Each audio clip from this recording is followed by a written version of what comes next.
What is your honest reaction to this information?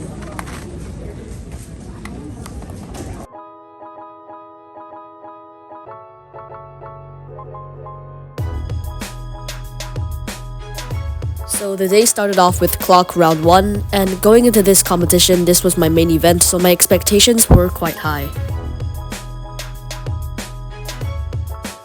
However, since there were 3 rounds of clock in this competition, I decided to safety every solve and ended with a pretty bad first average.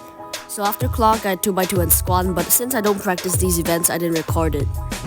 So we just concluded a morning of competing, and now we're just gonna go for lunch. But not before some bubble tea. With this guy. Lunch on day 1 was pretty good. And since I was in one of the last groups for 3x3, I had quite a lot of time before my round. Are you R5? So after a ton of waiting, it was finally time for my 3x3 round. Going into this comp, I only practiced clock, so yeah, expectations weren't very high. For the first solve, I started off with some pretty decent F2L, and some mid-last layer cases, and an R-perm, and this resulted in a 781. So for this second solve, my cross was a bit bad. The F2L wasn't that good to say the least. And yeah, again, some pretty mediocre last layer cases, and R-perm again. This solve was pretty bad, a low 9. So for this third solve, I had solid turning at the start, and the F2L here was pretty good. Easy OLL, but this G-perm at the end really messed up the solve. High 7 again. So these 2 last solves really messed up the average, don't even want to talk about it.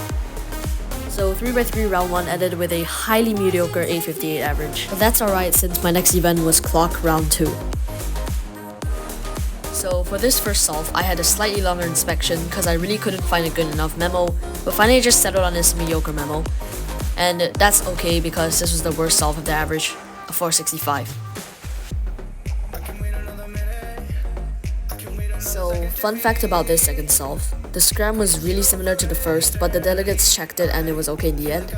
So I found a pretty decent memo here, executed with pretty good TPS. This ended up with a 404, which is not bad by my standards.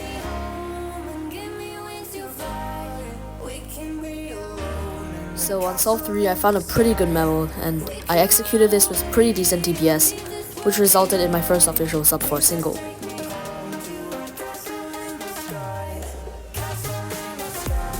So on the fourth solve, I found a pretty decent memo again, and this is where the B-Pol comes in. You can just look at a lot of memos.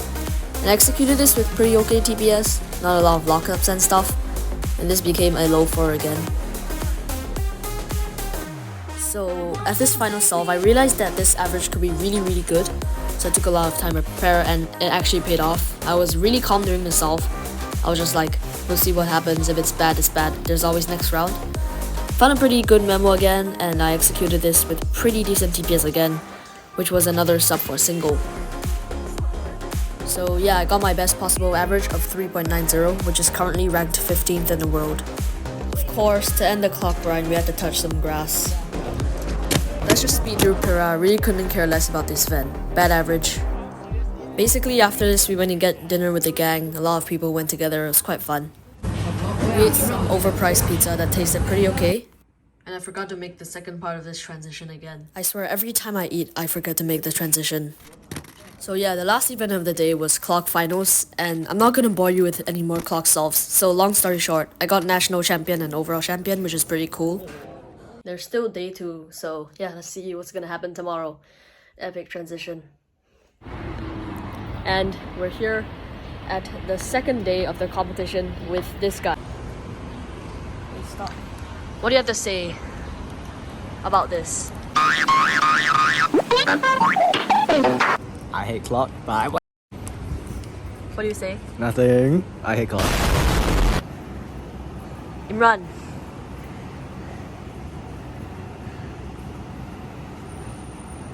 What are your thoughts about? What the hell? Also, Iheng broke the 3x3 Asian record single with a time of 3.47, which is pretty cool. And yeah, that's a wrap. Bye. Oh, I see. Nice forehead.